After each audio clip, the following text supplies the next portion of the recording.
You know that moods affect you as they pass through you, and you also know that they do pass through. The human experience, as a separated being within the collective dream or illusion, is a passing experience. It does not last, it is temporary, impermanent, in fact it is momentary. However, time appears very real to you, like a river flowing through an ever-changing environment of moods, emotions, feelings, worries, anxieties, fears, pain and suffering, interspersed briefly with hopes, desires, contentment, and pleasures. But it always flows slowly or rapidly depending on the individual's choice in that moment. It is never still. However, you are each eternal beings living in the eternal and timeless now moment, always present in God's divine presence, the only state of existence. Anything else is unreal, a figment of your imagination, a game in which you, like a small child, have put your hands over your eyes and, in the very brief moment before you remove them, you feel alone, separate, abandoned, in fact terrified. There is nothing to fear because only love is real, so rest in the joyful certainty that that seeming sense of separation, aloneness, abandonment is utterly unreal.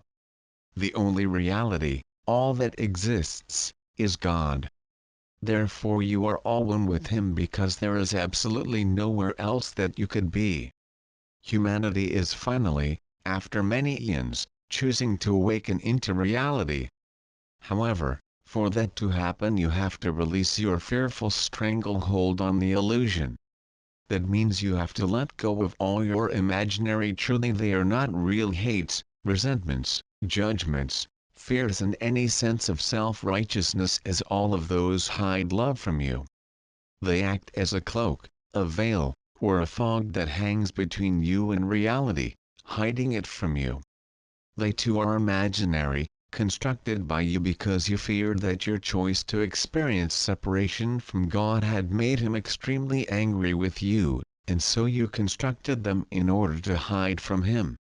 But God does not know anger, let alone harbor a sense of anger or judgment against even a single one of you. How could He know anger when there is only love?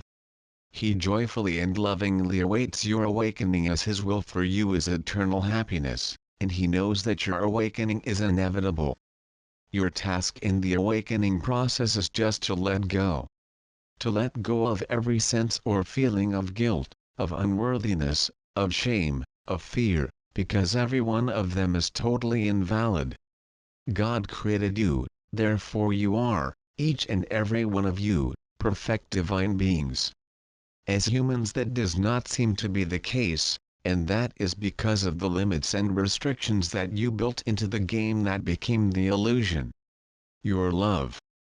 All that God creates is love, and God loves what He creates unconditionally in every moment and without exception.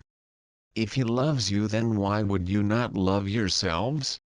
It makes no sense. In fact, it is quite insane for any of you to judge as unworthy, shameful, sinful, untrustworthy, ugly, or evil any of God's divine creations, including, of course, yourselves.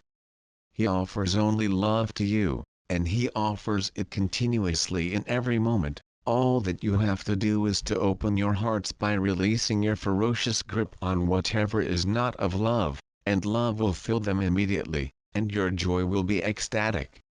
Fear is what is holding you back, fear that you are unworthy sinners deserving only hell. That is insanity because there is no sin and no hell.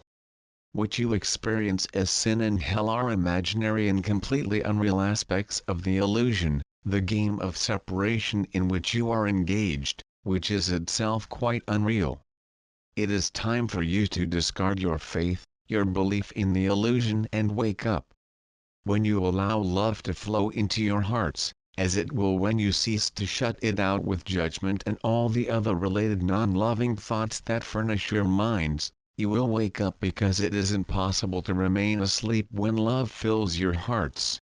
As humans, there are very few of you who have not experienced an intense love for another, and when you are having that kind of experience, do you sleep?